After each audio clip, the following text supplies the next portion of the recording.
विषय चल रहा है ईश्वर स्तुति प्रार्थना उपासना। इस विषय से संबंधित आर्य समाज का दूसरा नियम में जो शब्द दिए हुए हैं उनको हम सभी समझने और समझाने का प्रयास कर रहे हैं। जो महर्षि दयानंद सरस्वती जी की असीम कृपा से हम सभी को सहज प्राप्त हुए हैं, उनको जानकर के हम परम पिता परमात्मा जिसका निज नाम ओम है, उपासना प्रार्थना स्तुति करते हैं। इन शब्दों में कुछ को हमने जाना है। जैसे नियम है दूसरा, ईश्वर सच्चिदानंद स्वरूप, निराकार, सर्वशक्तिमान, न्यायकारी, दयालु, अजन्मा, अनंत, निर्विकार, अनादि, अनुपम, सर्वाधार, सर्वेश्वर, सर्वव्यापक, सर्व अंतर्यामी, अजर, अमर, अभय, नित्य, पवित्र और सृष्टि करता है, उसी की उपासना करनी योग्य है। इसमें हमने अजर शब्द तक जाना है। अगला शब्द है अमर। जिस परम पिता परमात्मा का निज नाम ओम है, ईश्वर है, अनंत नामों से जिसको हम जानते हैं, वह अमर है। अमर अर्थात वह मृत्यु को प्राप्त नहीं होता। यदि कोई भी मृत्यु को प्राप्त होता है तो वह ईश्वर नहीं हो सकता, क्योंकि ईश्वर का जन्म ही नहीं है, तो मृत्यु तो कैसे संभव हो सकता है। इसीलिए परमात्मा तो नित्य है, पवित्र है, सर्वशक्तिमान है, सर्वज्ञ है, पूर्ण विद्या से युक्त है, सभी जीवों के पाप पुण्यों के फलों का देने वाला है।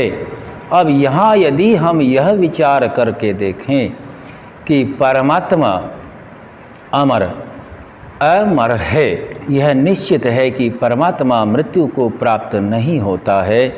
यदि परमात्मा भी जन्म लेगा तो वह अमर नहीं हो सकता, और यदि जन्म लेगा तो कर्म बनेंगे, और कर्म बनेंगे तो कर्मों का न्याय होगा। अब विचारणीय बात यह निकलती है कि परमात्मा का जन्म हुआ, भोग भी किया जितना भी जैसे करना था, शरीर आदि के पोषण के लिए किया, भोग भी किया और कर्म भी किए, तो उसमें संस्कार बने। संस्कार बने तो उसका न्याय कौन करेगा। अब यदि यह विचार के देखें कि परमात्मा स्वयं ही न्याय करता है तो ऐसा असंभव है। न्याय तो हमेशा दूसरे के द्वारा ही होता है। स्वयं को न्याय यदि करना पड़े तो वह अन्याय करने की क्या आवश्यकता है, क्योंकि वह अन्याय करने वाला अन्याय के फल को जानेगा और न्याय भी वही करेगा। तो इसीलिए यह असंभव है। वह परमात्मा मृत्यु को प्राप्त नहीं होता, वह तो अमर है। मरने वाला शरीरों को धारण करके मरना, फिर शरीर धारण करना, ऐसा परमात्मा के विषय में नहीं है। सभी वेदों के अनुकूल जो साक्षात्कार करने के उपरांत ऋषि महर्षि जो हमारे पूर्वज हुए हैं, उन सभी के अनुसार भी परमात्मा अमर है। अमर होने के कारण ही हम सभी आत्माएं जो शरीरों को प्राप्त होते रहते हैं, उस अमर परम पिता परमात्मा से अपनी उन्नति की कामना करते हैं। और यदि वह भी हमारे ही जैसा है तो फिर कामना किससे करें। वह तो हमारे जैसा ही माता के गर्भ में आता है, दूध पीता है, बचपन होता है, फिर जवानी, फिर आगे बुढ़ापा, परिवार बनाते हैं, इस प्रकार से कर्म चलता है। तो ऐसा परमात्मा के विषय में असंभव है। परमात्मा तो अमर है।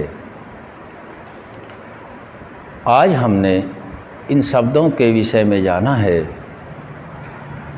और यह शब्द अमर, अमर तो आत्मा भी है, अमर तो मूल रूप में प्रकृति भी है, और अमर परमात्मा है।